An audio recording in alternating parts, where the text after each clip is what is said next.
Hello students, good morning all of you. Today I Rabindra Mohan Misra from Sri Jagdamba Sanskrit College Batho am taking the class of Shastri second. We have learnt many explanations from the play The Merchant of Venice of Act 2 or and Act 1 of different scenes such as 1, 2, 3 of Act First and 1, 2, 3, 4, 5, 6, 7, 8, 9 of Act Second. We have also seen few explanation from Act 3, Scene 2 of the 1 of the play Merchant of Venice. Today we see another few lines from Act 3, Scene 2. For this, today, first paragraph is there is no vice so simple but assumes some mark of virtue in his outward parts. If he chooses correctly, he gets Portia. If not, nothing. How many cowards whose hearts are all as false as stairs of sand wear yet upon their chains the bears of Hercules and frowning Mars, who inward searched have leave her white as milk, and these assumes but valor's excrement to render them redoubted. These lines have been taken from the play The Merchant of Venice. These lines are written by William Shakespeare. William Shakespeare was a great dramatist. He was certainly one of the most successful writers of his time. These lines are taken from Act 3, Scene 2 of the play Merchant of Venice. In these lines, especially in this particular scene of Act 3, Scene 2, Bassanio deliberation over the cascades enhances. In these lines, Bassanio considers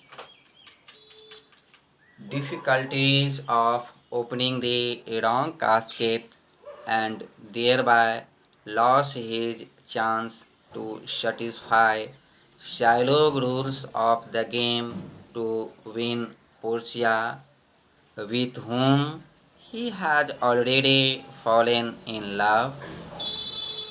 The theme of choice and misdirection has become concrete in the form of the caskets in front of him as he determines as logically as possible his choices. He argues in this line that in very aspects of human life, absolute value can be misleading. He therefore approaches the cascades carefully and uses his reason to determine which to select, knowing that those things which appear valuable may not be so. In these above lines, in fact, Bassanio's reflection about the blurring of vice and virtue is suggested in another of Shakespeare's play Romeo and Juliet. There is a thin line between virtue and vice because of vice and virtue's capacity of being misapplied. Bassanio is cautious and deliberate in his choice among the three caskets because appearances can be deceiving. Bassanio is aware that wicked intentions can be disguised if spoken with a beautiful voice. Sinners can defend their sinful acts by citing a scripture, and cowards can wear the beard of Hercules, appearing brave and bold, and rendered redoubted or respected. Thus, Bassanio wisely recognizes that the outward appearance of the caskets may be meant to deceive or at least lure the shallow person with its apparent beauty and quality.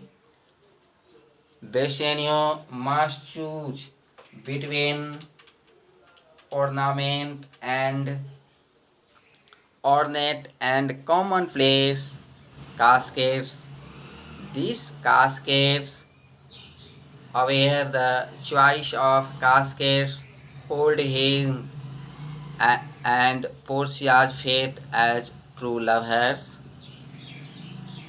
Bassanio begins logically to second guess the nature of the casket, comparing them to human beings who are fully of vices but are able to discuss those vices so that they appear to be virtues. Just as the beautiful casket may contain nothing of value and the leaden one may contain Portia, his analysis is both true and logical as he continues to examine the parallels between humans and the caskets, which are, in a sense, substitutes for humans. Here he is comparing the ornate caskets to cowards who grow beards in order to look like what they are manifestly not. Hercules, a semi-god and the strongest man of Greek mythology, and Mars, the Roman god of war. Vesenio goes on to note that if one looks into these men who masquerade as horses, heroes, and gods, one finds leave hairs white as milk, sure sign of a cowardly nature, but outwardly they look brave and strong, just as ornate caskets look like they contain something of value. In short, we conclude that these lines are Bassanio's way of analyzing the relative value of the caskets and using his understanding of human nature allows him to conclude that things of value can appear to be worthless and conversely valuable looking casket just like valuable seeming human beings can be worthless.